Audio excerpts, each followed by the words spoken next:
Black man pulled aside over suspicious passport. Turns out, he's the ambassador. Have you ever faced a moment so unfair, so unjust, that it left you questioning everything?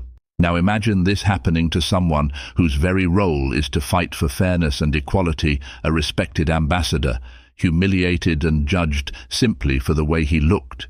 This isn't just a story about one man, it's about a broken system that needed to be exposed. Today, we're diving into a powerful tale of resilience, accountability, and justice, how a man turned discrimination into a movement for change. But before we get started, don't forget to hit that subscribe button and turn on notifications so you never miss stories like this, stories that challenge us, inspire us, and remind us of what truly matters. Now, let's get into it.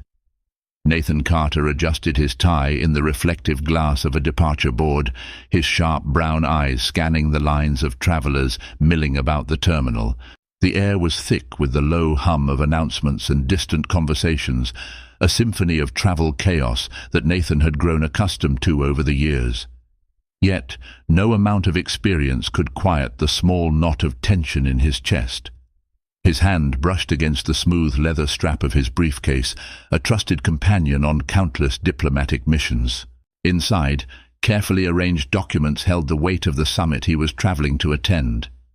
For Nathan, this wasn't just another trip. It was a culmination of years spent battling stereotypes, proving his worth in rooms where he was often the only one who looked like him. At 6 feet tall, Nathan carried himself with a quiet authority. His dark skin, a deep mahogany hue, was complemented by the tailored navy suit that hugged his athletic frame. Every step he took exuded confidence, but beneath the polished exterior lay a man who had learned to guard his emotions, especially in spaces where judgment came swift and unspoken. He noticed the stares, the fleeting glances that lingered just a moment too long.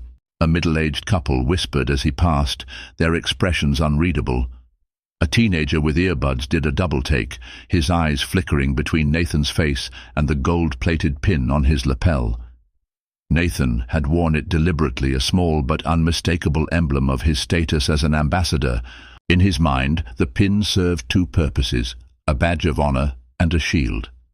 Yet as the years had taught him, even that shield could not always protect him.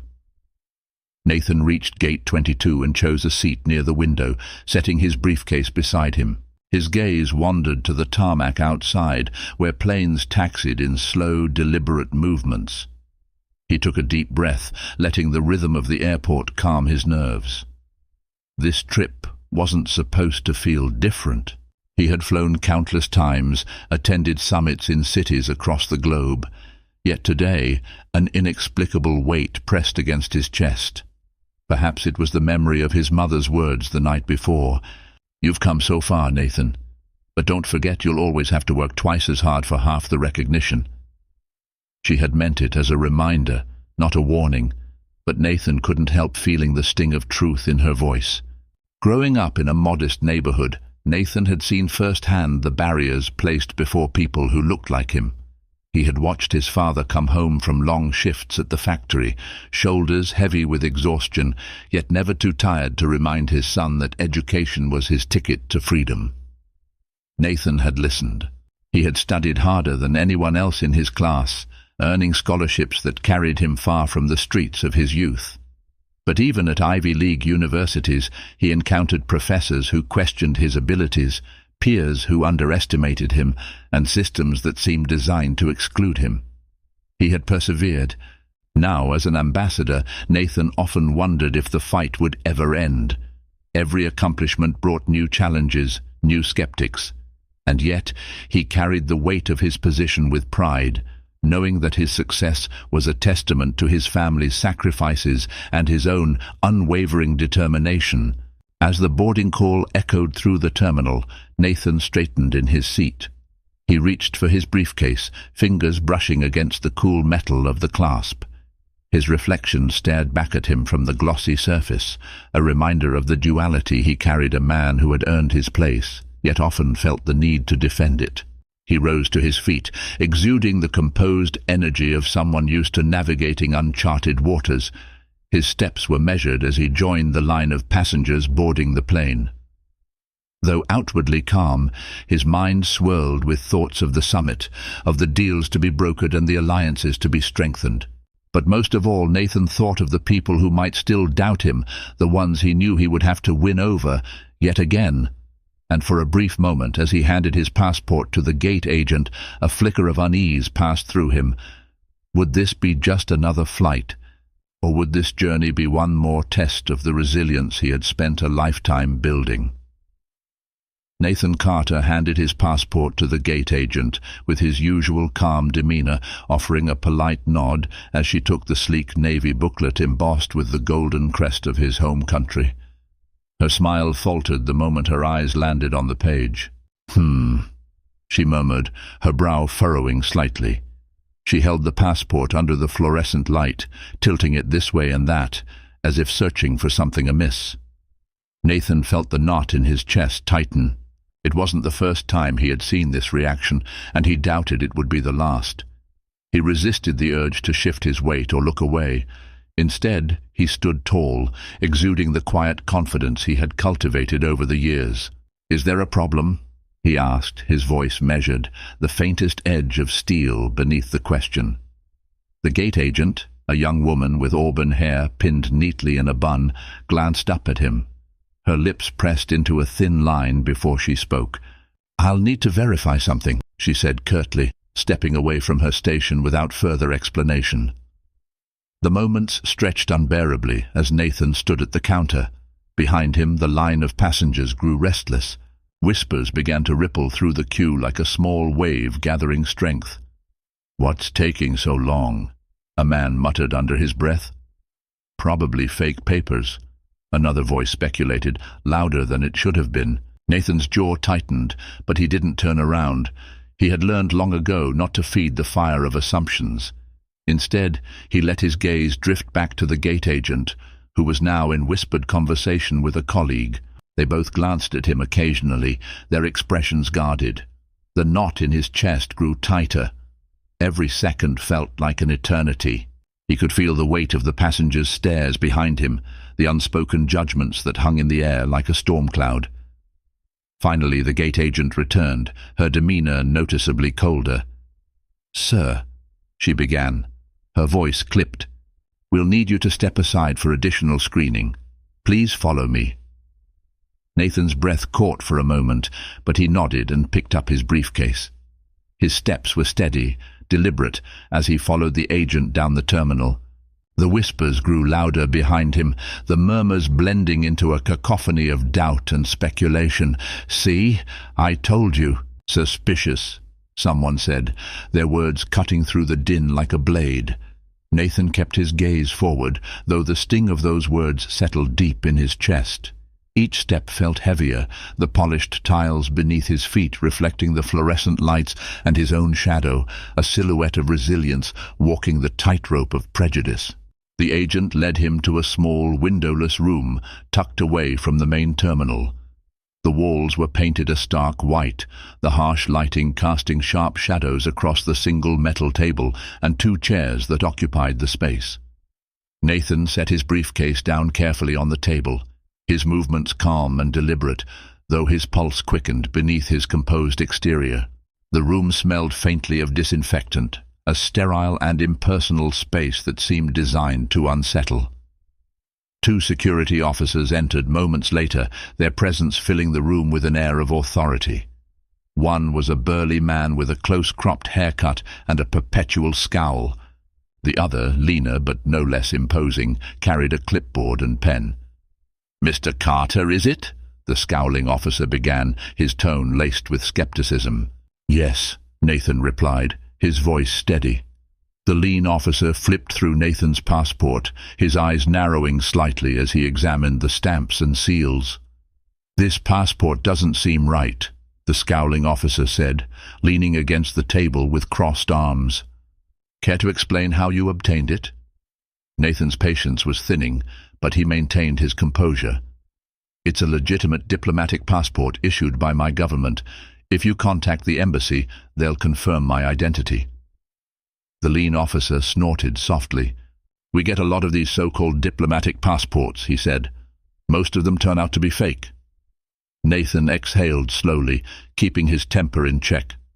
I'm not most people, he said, his voice firm. I am an ambassador, and I have the credentials to prove it. He opened his briefcase with deliberate movements, retrieving a letter embossed with the official seal of the Ministry of Foreign Affairs. He placed it on the table, sliding it toward the officers.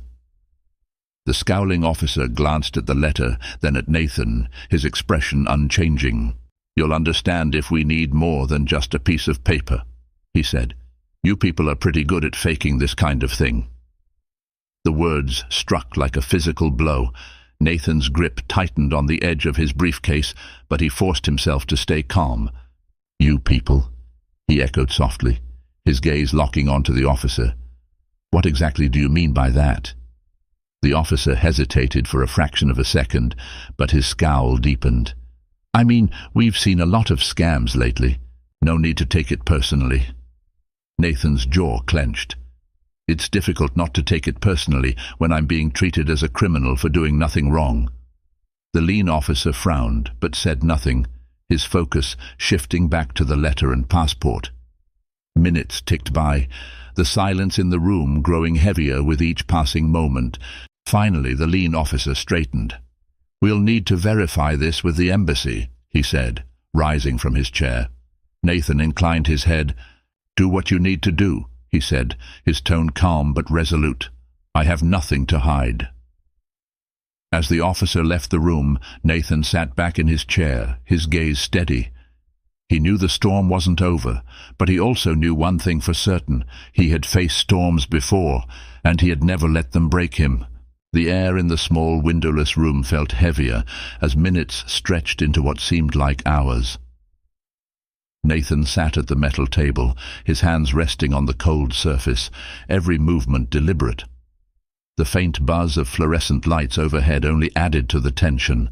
His composed exterior belied the simmering frustration beneath decades of facing. Moments like these had trained him well, but that didn't mean they hurt any less. The scowling officer remained in the room, his eyes never leaving Nathan. It wasn't a look of curiosity or genuine investigation. It was suspicion, plain and simple. Nathan met his gaze with calm defiance, refusing to shrink under the weight of baseless doubt. The officer leaned against the wall, arms crossed tightly over his chest. His voice broke the silence with a sharpness that made the room feel even smaller. So, let me get this straight, he began, his tone laced with condescension.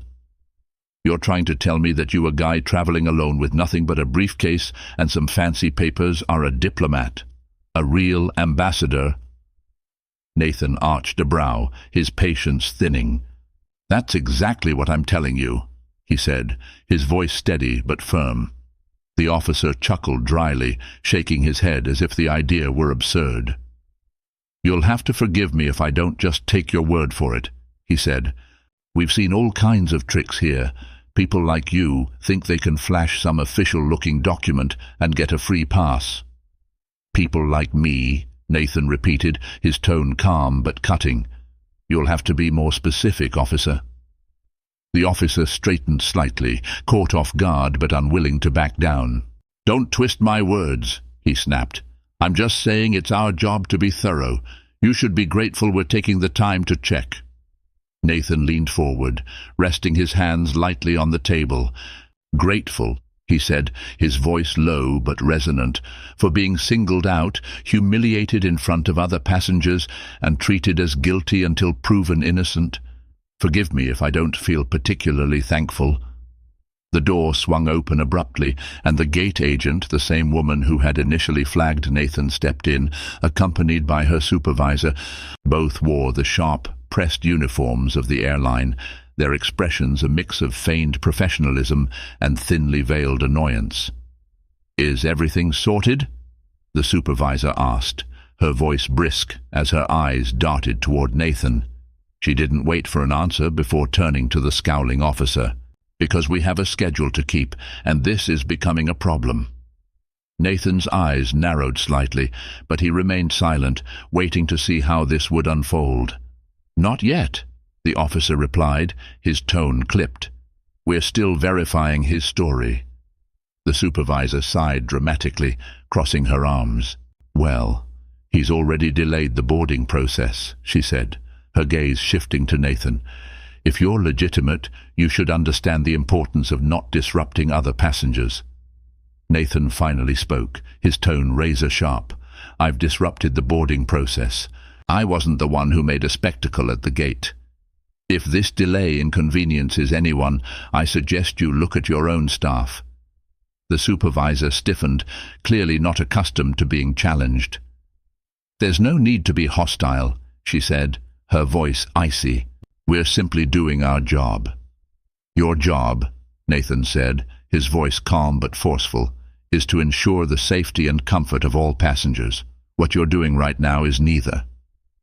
The gate agent, still standing behind the supervisor, cleared her throat. "We've had issues with forged passports before," she said, her words directed more to the room than to Nathan. "It's not uncommon for people to, well, let's just say they try to play the system." Nathan's gaze shifted to her, his expression unreadable. "And what exactly about me suggests I'm one of those people?" The gate agent hesitated, but only briefly. "It's not personal," she said defensively. "But you know, we have to be careful. You were flagged as suspicious." Nathan leaned back slightly, his gaze steady. "Flagged by whom? Based on what criteria? Because from where I stand, this feels very personal." The supervisor interjected quickly, her tone dismissive. "We don't have to explain our protocols to you. If there's nothing to hide, this will all be cleared up soon enough." Nathan's patience was nearing its limit. "The issue isn't whether it will be cleared up," he said. "The issue is why it needed to happen in the first place. Why I was the one pulled aside out of a line of passengers, why my credentials were questioned before a word was spoken, and why, even now, I'm being spoken to as if I've already done something wrong." The room fell into a tense silence. The scowling officer opened his mouth to retort, but before he could, the door opened again. The lean officer returned, his expression unreadable as he held up Nathan's passport and the letter. "Well?" the supervisor asked impatiently. The lean officer hesitated for a moment, then sighed. "The embassy confirmed his credentials. He's legitimate." For a brief moment, no one spoke. The weight of those words hung in the air, a silent indictment of everything that had just transpired. Nathan's gaze didn't waver, his calm exterior a sharp contrast to the flustered expressions of the crew and security officers. "Well," the supervisor said finally, her voice faltering slightly, "it's good that we were thorough. You understand, of course." Nathan rose slowly from his seat, adjusting his suit jacket with measured precision. His movements were deliberate, each one a quiet assertion of his dignity. "What I understand," he said, his voice calm but cutting, "is that this was never about protocol. It was about assumptions, and those assumptions say a lot more about you than they do about me." Without waiting for a response, he picked up his briefcase and stepped toward the door. But as he reached for the handle, he turned back, his gaze sweeping over the room. "This isn't the end of this conversation," he said. "Not for me, and certainly not for you." With that, he walked out, leaving behind a silence thicker than the tension that had filled the room.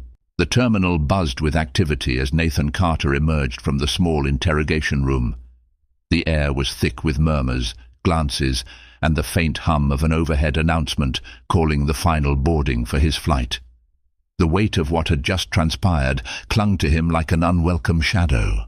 Each step toward the boarding gate felt heavier, but he straightened his spine, his every movement deliberate, exuding the quiet dignity he refused to let anyone strip away.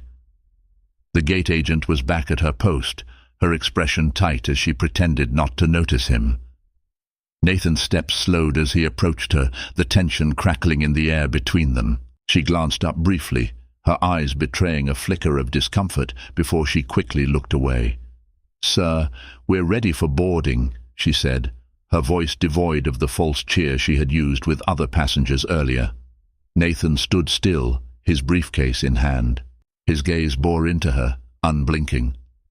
"I believe an apology is in order," he said quietly. The gate agent's lips parted slightly, as if caught off guard. I was just following protocol," she stammered. "Protocol," Nathan repeated, his tone even. "Tell me, is it protocol to humiliate a passenger in front of dozens of others?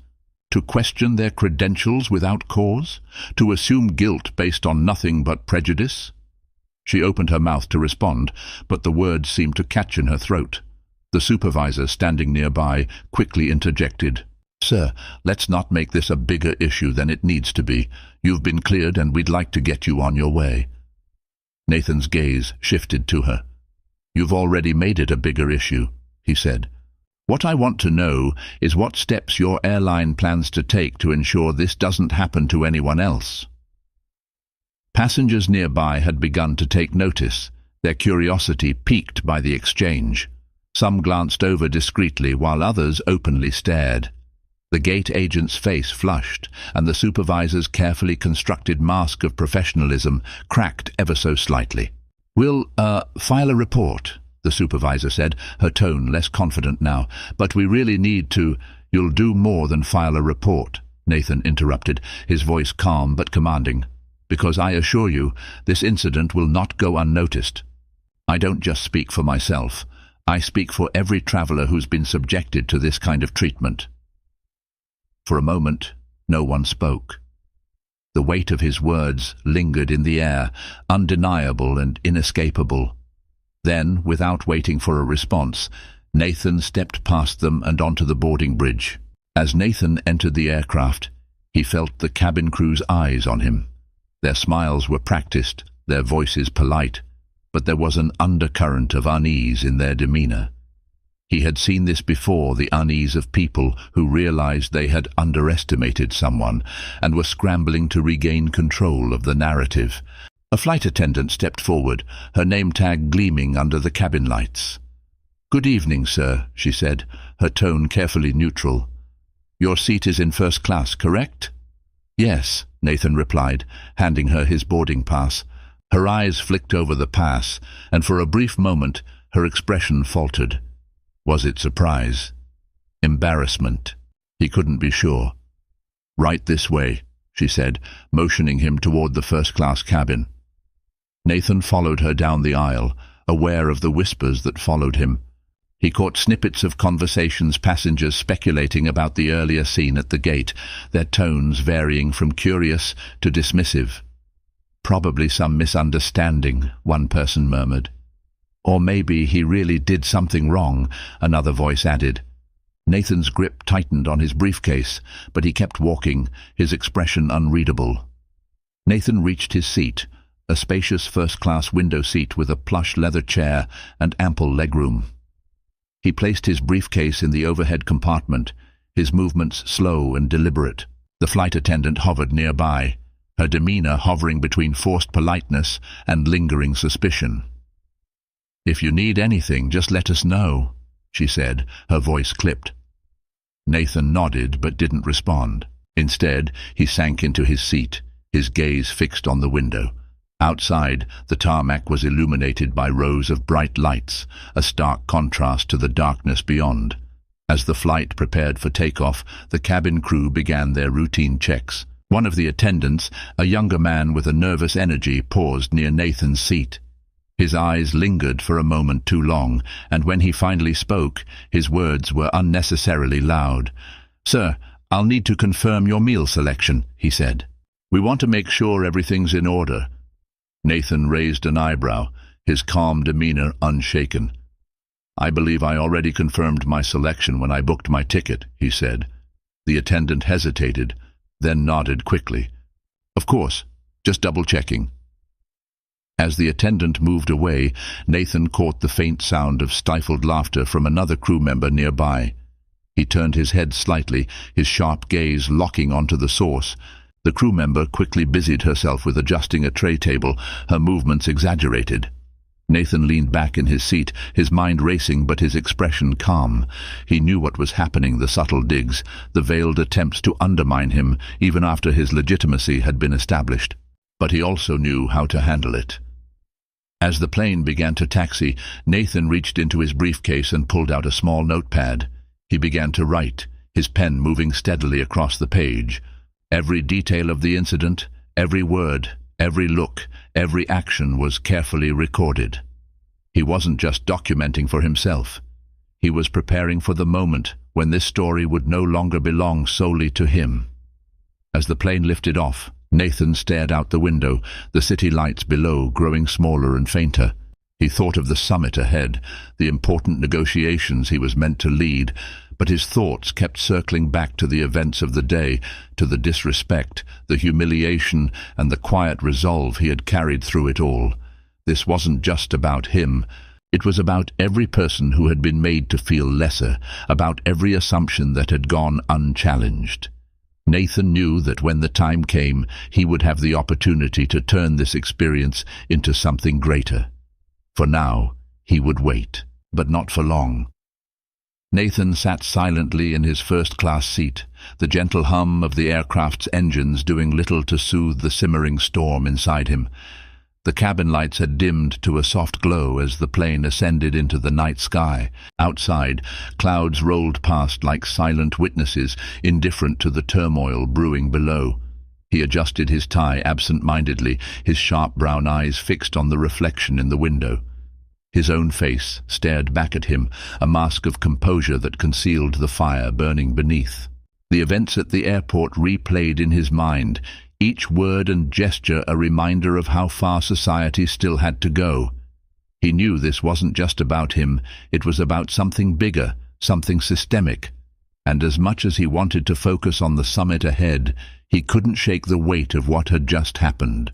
The quiet in the cabin was broken by the sound of footsteps. A flight attendant, the same one who had questioned him earlier, approached his seat. Her posture was stiff, her expression carefully neutral. She carried a tray with a glass of water and a folded napkin. "Here you go, sir," she said, setting the glass on the small table in front of him. Her voice carried a hint of something awkwardness, perhaps, or discomfort. It was clear she had been instructed to make amends, but the effort felt half-hearted at best. Nathan met her gaze, his own unreadable. "Thank you," he said simply, his tone polite but distant. The attendant lingered for a moment, as if debating whether to say more. Finally she added, "If there's anything else you need during the flight, don't hesitate to ask." Her words hung in the air, a flimsy attempt to smooth over the cracks.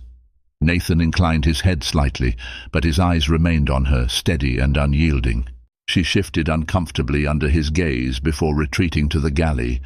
As the attendant disappeared behind the curtain separating the first-class cabin from the rest of the plane, Nathan's sharp ears caught faint murmurs from the crew area. He couldn't make out the words, but the tone was unmistakable, mocking, dismissive. His jaw tightened, but he forced himself to remain composed. He turned his attention back to his notebook, flipping to a fresh page. His pen moved steadily as he detailed everything that had happened so far. He wrote not just for himself but for the people who might one day read this account and find their own experiences mirrored in his words.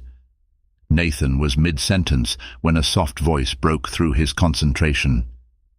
"Excuse me, sir." He looked up to see an older woman standing in the aisle. Her kind eyes, framed by deep wrinkles, held a mixture of curiosity and concern. She was dressed in a modest but elegant outfit, her grey hair pulled back into a neat bun. "I couldn't help but notice what happened back at the gate," she said, her voice low enough not to draw attention. "It wasn't right the way they treated you." Nathan studied her for a moment, then gestured to the seat across from him. "Please, have a seat."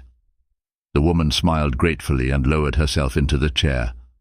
"My name is Eleanor," she said. "I've flown a lot in my time, and I've seen plenty of unfair treatment. But what they did to you was appalling." Nathan closed his notebook, his expression softening slightly. "Thank you, Eleanor. It's unfortunately not the first time I've experienced something like this, but that doesn't make it any easier." Eleanor nodded, her hands resting lightly on the armrests. "You handled it with such grace. I don't know if I could have done the same." Nathan offered a small smile. Sometimes grace is the only weapon we have. As their conversation continued, the curtain separating the first-class cabin shifted slightly. One of the flight attendants peeked through, her expression one of annoyance as she noticed Eleanor speaking with Nathan. She quickly ducked back into the galley, but not before Nathan caught her disapproving glance. Eleanor noticed it too. "Looks like someone isn't happy I'm talking to you," she said, her tone wry. Nathan chuckled softly, but his eyes remained serious. "People like her see what they want to see. They assume they know who I am based on the color of my skin, the way I carry myself. It's a script they've written in their minds, and any deviation threatens their narrative." Eleanor shook her head, her expression thoughtful. "It's their loss, then. They don't see the man sitting here, the strength, the dignity." Nathan nodded slowly, her words resonating with him. "Thank you, Eleanor. That means more than you know." Their conversation was interrupted by the return of the flight attendant, who approached with a forced smile. "Excuse me, ma'am," she said to Eleanor, her tone clipped. "You're not allowed to sit here unless this is your assigned seat." Eleanor's brow furrowed, but before she could respond, Nathan spoke up. "She's my guest," he said firmly. "Is that a problem?" The flight attendant hesitated, clearly caught off guard. "Well, it's just that you're more concerned about appearances than passenger comfort," Nathan said, his voice calm but cutting. "Let her be. She's not bothering anyone." The attendant flushed but didn't argue. "Very well," she said stiffly, before retreating once again. Eleanor glanced at Nathan, her eyes twinkling with admiration. "You don't let them get away with much, do you?" Nathan smiled faintly. "I've learned not to." As the flight continued, Nathan couldn't shake the feeling that this was just the beginning. He knew that once the plane landed, he would have a decision to make whether to let this incident fade into the background or use it as a catalyst for change. For now, he chose to focus on the summit ahead, the work waiting for him, and the growing resolve in his chest. Whatever came next, he was ready. The plane cruised at a steady altitude, its cabin immersed in an artificial quiet. The faint hum of the engines was the only sound, punctuated occasionally by the soft chime of a call button. Nathan Carter sat motionless, his sharp eyes staring out the small oval window. Below, the world was an indistinct patchwork of clouds and shadow, but in his mind, every detail of the last few hours played with stark clarity. His notebook sat open on the tray table before him, the ink drying on pages filled with precise, purposeful notes. He flipped through them slowly, each line a testament to the indignities he had endured since arriving at the airport. Yet Nathan's expression remained calm. To anyone watching, he was simply a man preparing for the next step in his journey. Only those who knew him well would recognize the subtle tightening of his jaw, the glint of determination in his eyes. The quiet was disrupted when a young flight attendant, the nervous one who had questioned Nathan's meal selection earlier, approached his seat. This time, his unease was even more pronounced. He carried a tray with an array of first-class dining options, his hands trembling slightly as he set it down on Nathan's table. "Here's your dinner, sir," the attendant said, his voice barely above a whisper. Nathan glanced at the tray but didn't respond immediately. He watched as the attendant fidgeted, his gaze darting between Nathan and the empty aisle behind him. Finally, Nathan spoke, his tone measured. "Thank you," he said, the weight of the word making the attendant pause. The young man hesitated, as if debating whether to say something more. Then, in a burst of courage, he added, I just wanted to say I'm sorry, sir, for, earlier." Nathan's eyes narrowed slightly, studying the man. "Earlier?" he echoed, his voice calm but carrying an unmistakable edge. The attendant swallowed hard. The way I treated you," he said quickly, his words tumbling over one another. "It wasn't right. I didn't mean to offend you. It's just, we're told to watch for certain things, you know, suspicious stuff. And I appeared suspicious to you," Nathan said evenly, his gaze never wavering. The attendant's face turned crimson. "No, I mean, not exactly.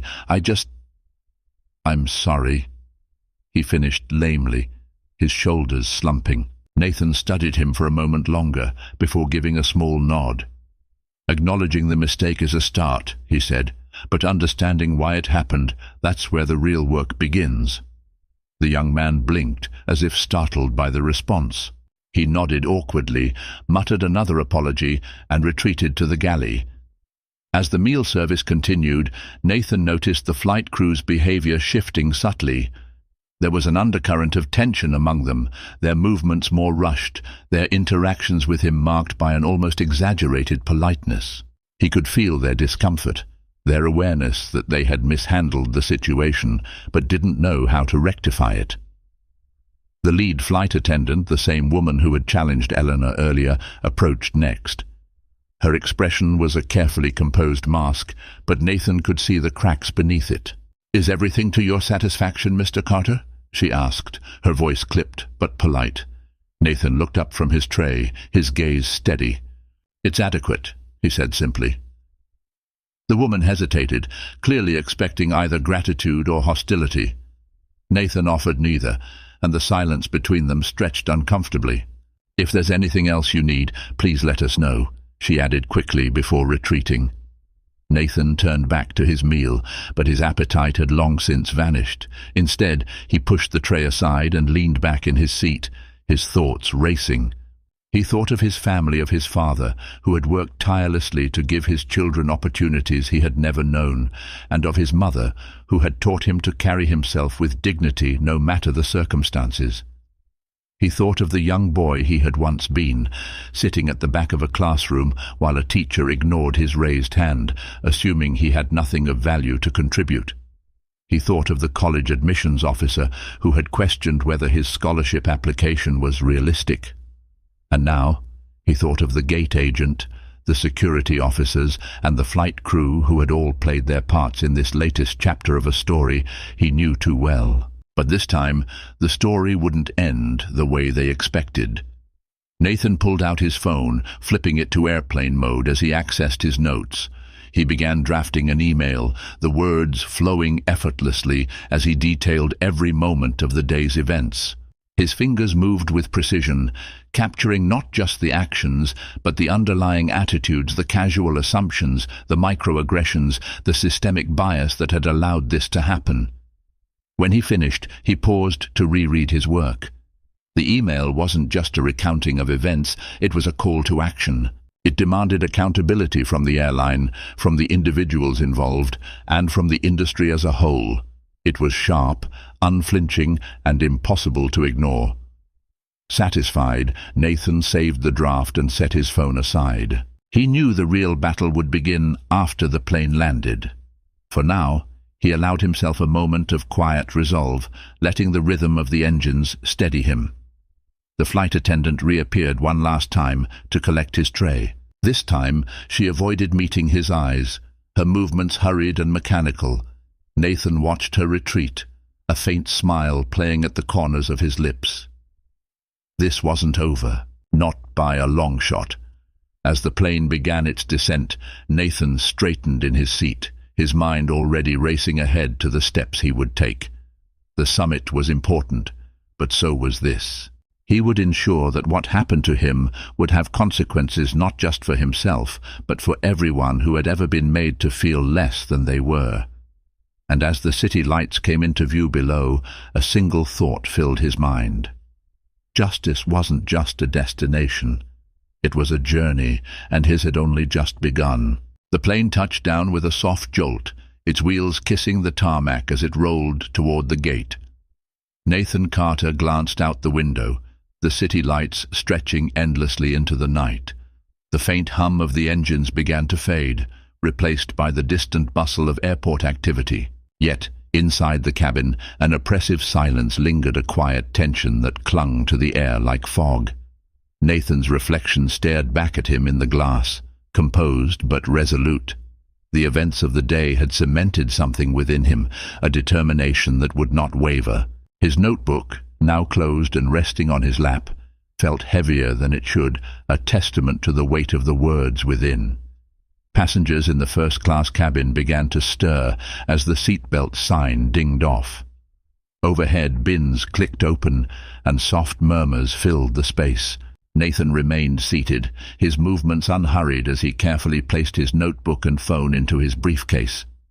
He had no intention of rushing this moment, like every other was his to command. The lead flight attendant reappeared at the front of the cabin, her professional mask firmly back in place.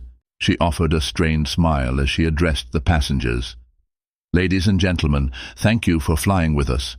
We hope you enjoyed your flight and look forward to welcoming you aboard again soon." Her eyes flickered toward Nathan for a split second, a fleeting hesitation that betrayed her discomfort. Nathan caught the glance but didn't react. Instead, he waited, letting the other passengers file out before rising from his seat. Nathan moved deliberately down the aisle, his polished shoes clicking softly against the floor. The flight attendants stationed at the exit straightened their postures as he approached, their smiles tight and forced. One of them, the nervous young man who had apologized earlier, nodded quickly as Nathan passed, avoiding eye contact. The lead flight attendant stood near the door, her hands clasped tightly in front of her. As Nathan neared, she took a small step forward, her smile faltering. "Mr. Carter," she said, her voice quiet but edged with an attempt at authority, "I'd like to apologize for any misunderstanding during the flight. I assure you, we value all our passengers." Nathan stopped, his gaze steady as it locked onto hers. He let the silence stretch, his presence filling the space. Finally, he spoke, his voice calm but cutting. "An apology means little when it comes after the damage has been done," he said. "What matters is ensuring it doesn't happen again to me or anyone else." The attendant's smile wavered, and for a moment she seemed unsure how to respond. Nathan held her gaze for a moment longer before stepping past her, his stride purposeful. As Nathan entered the terminal, the familiar chaos of an international airport greeted him.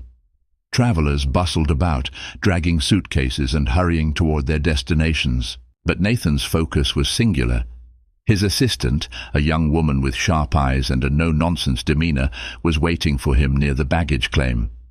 She spotted him immediately, her expression shifting from neutral to concerned as he approached. "Mr. Carter," she said, falling into step beside him, "I heard about what happened at the gate." Nathan raised an eyebrow. "Already?" She nodded. "A passenger posted something online. It's starting to gain traction." Nathan sighed softly but didn't slow his pace. "Of course it is." His assistant hesitated. "Do you want me to draft a statement or handle it quietly?" Nathan stopped walking, turning to face her. "No," he said firmly. "This isn't something to handle quietly. If we let it slide, it'll happen again, and not just to me." They reached the elevator leading to the VIP lounge, its polished doors reflecting the world around them. As they stepped inside, Nathan pressed the button for the top floor. The quiet hum of the elevator enveloped them, a brief respite from the chaos outside. His assistant glanced at him, her brow furrowed. "What's the plan?" Nathan's gaze remained fixed on the doors as they slid closed. "We address it head-on," he said, "but not just with words. Actions speak louder." The elevator began its ascent, the numbers above the doors ticking upward. Nathan's mind raced with possibilities, each one more strategic than the last. He knew the airline would issue a standard apology if pressured, but that wasn't enough. This wasn't just about accountability, it was about systemic change. When they reached the lounge, Nathan wasted no time. He settled into a quiet corner, pulling out his phone and opening the email draft he had written on the flight. His assistant sat across from him, her laptop open and ready. "I want this sent to the airline's CEO and board of directors," Nathan said, his tone brisk, "and copy their public relations team. Make it clear, this isn't a private matter. It's a public one." His assistant nodded, her fingers flying across the keyboard. "Understood. Anything else?" Nathan leaned back slightly, his eyes narrowing in thought. Contact the Ministry of Foreign Affairs. I want them to be aware of what happened in case this escalates." She looked up, a hint of admiration in her eyes. "You're not holding back." Nathan's lips curved into a faint smile. "Why should I? If they want to question my legitimacy, let's remind them exactly who they're dealing with." As the email was sent and the wheels of action began to turn, Nathan allowed himself a moment of quiet satisfaction. The airline had made a mistake, a costly one, and by the time he was finished, they would understand the full weight of that mistake. The night stretched on, but Nathan felt no fatigue. Instead, he felt the steady thrum of resolve, a fire that had been reignited by the events of the day. He wasn't just fighting for himself. He was fighting for everyone who had ever been made to feel small, to feel powerless. And as he prepared for the summit ahead, he knew one thing for certain. Justice was no longer a distant goal. It was here, and it was his to claim. The morning sun filtered through the glass walls of the hotel lobby, casting long beams of light onto the polished marble floor. Nathan Carter adjusted his tie, his reflection sharp and commanding in the lobby's grand mirror. Despite the sleek suit and the composed exterior, his mind was sharp, calculating every move like a chess player readying for the next decisive play. The summit loomed ahead, but the events of the previous day were far from over. His phone buzzed quietly in his pocket, a steady stream of emails, notifications, and messages that confirmed what he already suspected. His story had started to spread, and with it, the ripple effect of accountability was beginning to take shape. Nathan's assistant approached, her pace brisk, a tablet clutched tightly in her hands. Her expression was serious, a mix of urgency and satisfaction. "The email landed," she said simply, sliding the tablet toward Nathan. "The airline's CEO has already been briefed. Their PR team responded within an hour. They want to arrange a private call." Nathan took the tablet, his eyes scanning the PR team's carefully worded response. It was full of the usual corporate platitudes: regret for the inconvenience, assurance of a full investigation, and a request to discuss the matter further in private. He set the tablet down, his fingers steepled thoughtfully. "Private, of course," he murmured, "because that's how they make things disappear." His assistant nodded. "What's the move?" Nathan's gaze hardened. "No private calls. If they want to address this, they'll do it publicly." By mid-morning, Nathan was seated in a sleek conference room, the backdrop of the city skyline stretching behind him. A journalist, a sharp-eyed woman with a voice that carried authority, sat across from him. Cameras and microphones dotted the room, capturing every moment. "This isn't just about me," Nathan began, his voice steady but impassioned. "It's about a system that allows bias and prejudice to dictate how people are treated. What happened at the gate, on that flight, those weren't isolated incidents. They're part of a much larger pattern." The journalist leaned forward, her pen poised over her notebook. "And you believe this pattern extends beyond the airline industry?" Nathan nodded. "Absolutely. The airline's actions are a symptom of something deeper. It's about the assumptions we make, the stereotypes we perpetuate, and the systems that fail to hold people accountable." The room was silent, save for the scratch of the journalist's pen and the faint hum of the recording equipment. Nathan's words hung in the air, heavy with truth and conviction. As the interview wrapped up, Nathan's assistant entered the room, her face lit with a hint of triumph. She handed him her phone, the screen displaying a breaking news alert. The headline read, "Airline faces backlash after ambassador details discrimination at gate and in-flight." Beneath it, the article detailed Nathan's experience, the airline's initial response, and the growing public outrage. "They've issued a statement," his assistant said, her tone carefully neutral. Nathan read the statement, his expression unreadable. It was carefully crafted, full of legal-safe language that admitted no fault while vaguely committing to reviewing policies. It wasn't enough, not nearly enough. By afternoon, Nathan was back in the hotel suite, his phone buzzing incessantly. Calls and messages from diplomats, colleagues, and civil rights organizations flooded in. Support was growing, but so was scrutiny. Nathan knew that this moment could define not just his experience, but the broader conversation about discrimination in public spaces. As he sifted through the messages, his assistant knocked and entered, carrying a tablet with a live feed. "You'll want to see this," she said. The screen displayed a press conference held by the airline's CEO, a polished man in a tailored suit who exuded the calculated charm of someone used to managing crises. Behind him stood a panel of executives, their expressions somber. "We deeply regret the experience of Ambassador Carter," the CEO began, his voice carefully measured. "As an airline, we are committed to ensuring every passenger feels valued and respected. We are launching an internal investigation and will work directly with Ambassador Carter to address his concerns." Nathan's jaw tightened. The words were safe, rehearsed. They lacked the weight of genuine accountability. He turned to his assistant. "Schedule a press conference for tomorrow," he said. "If they think they can placate this with empty words, they're mistaken." As the city settled into the quiet hum of evening, Nathan sat by the window, his notebook open before him. The glow of the city lights reflected in the glass, mingling with his thoughts. He penned the outline of his statement for the press conference, every word precise and deliberate. This wasn't just about justice for himself, it was about setting a precedent. If he let this moment slip by, if he accepted half measures and corporate excuses, the system would remain unchanged. But if he demanded more, if he pushed until real accountability was achieved, then this experience could become something far greater. His phone buzzed again, a message from a high-profile civil rights leader offering their support. Nathan allowed himself a faint smile. The tide was turning, and he wasn't alone in this fight.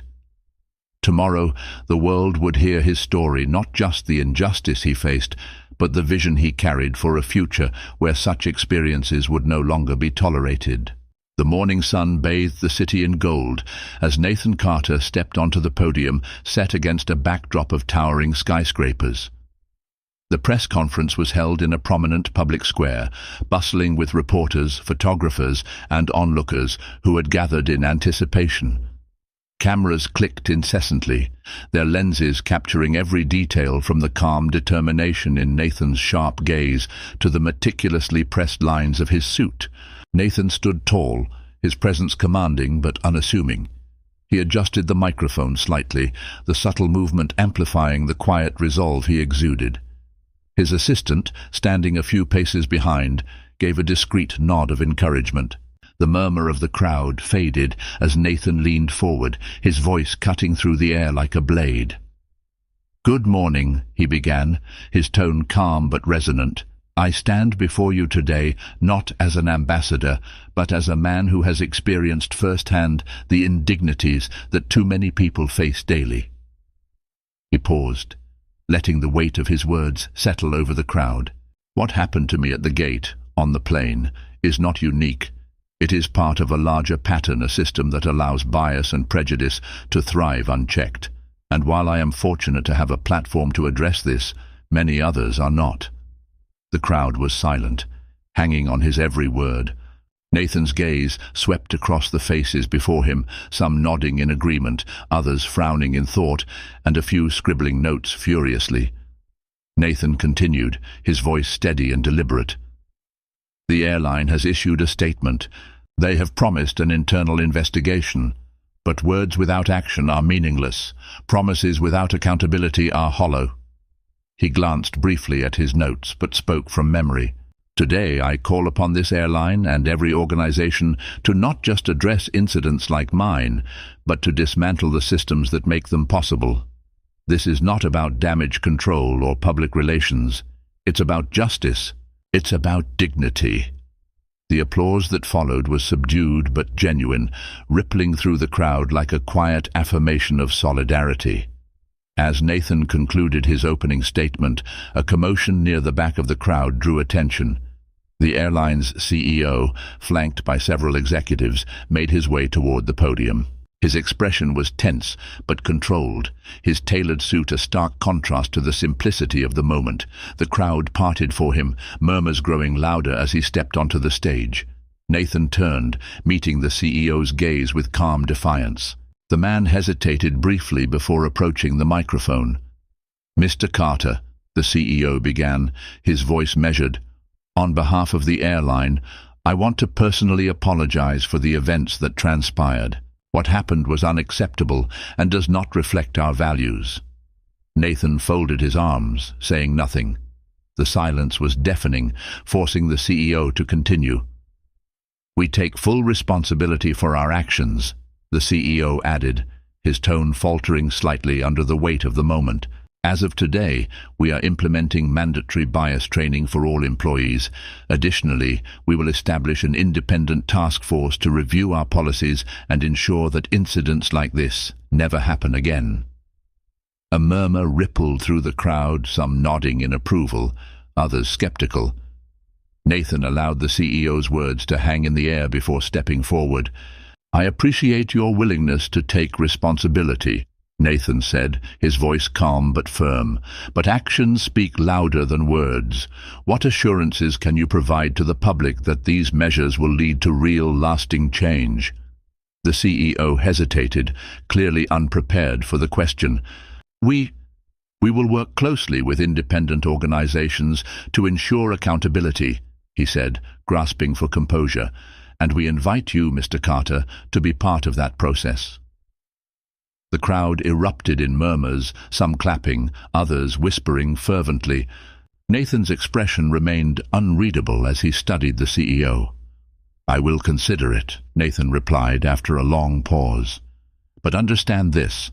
My involvement is not to protect your reputation, it's to ensure justice, for me, and for every person who has been mistreated."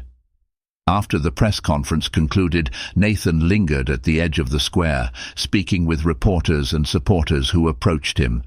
Each interaction reinforced the gravity of what he had set into motion. His assistant approached with her tablet in hand. "Social media is exploding," she said, her voice a mix of awe and exhaustion. "The airline stock has already taken a hit, and civil rights organizations are rallying behind your statement." Nathan nodded, his gaze distant. "Good," he said simply. "Now the real work begins." Later that evening, Nathan returned to his hotel room, the city lights twinkling outside the window. He sat by the desk, his notebook open before him. The pages were filled with meticulous notes, thoughts, and reflections, both a record of the events and a blueprint for what was to come. He picked up his pen, writing one final entry for the day. "Justice is not a single act, but a series of deliberate choices. Today was one step forward. Tomorrow we take another." Closing the notebook, Nathan leaned back in his chair, exhaling deeply. The fight wasn't over, not by a long shot, but for the first time in a long time, he felt hope. Hope that the world could change, that people could change, and that his voice could make a difference. Weeks later, the airline unveiled its revamped policies, the changes earning both praise and scrutiny. Nathan remained involved, his role as a watchdog, ensuring that promises turned into actions. For Nathan, the experience became more than a personal battle, it became a mission. His story sparked a broader conversation about prejudice, accountability, and the power of resilience. And as he prepared for his next diplomatic mission, Nathan carried with him the knowledge that even the smallest acts of defiance could lead to monumental change. Justice wasn't just a destination, it was the journey. And Nathan Carter was determined to walk it, step by deliberate step. Justice isn't just about one victory, it's about creating lasting change, one step at a time. Nathan Carter's journey reminds us that standing up against discrimination isn't easy, but it's necessary. His courage turned a moment of humiliation into a movement for accountability, setting a precedent that will inspire countless others to speak out. If stories like this resonate with you, don't forget to subscribe to the channel and turn on notifications. Let's keep sharing these powerful stories that spark conversations and drive change. Thank you for watching, and I'll see you in the next video.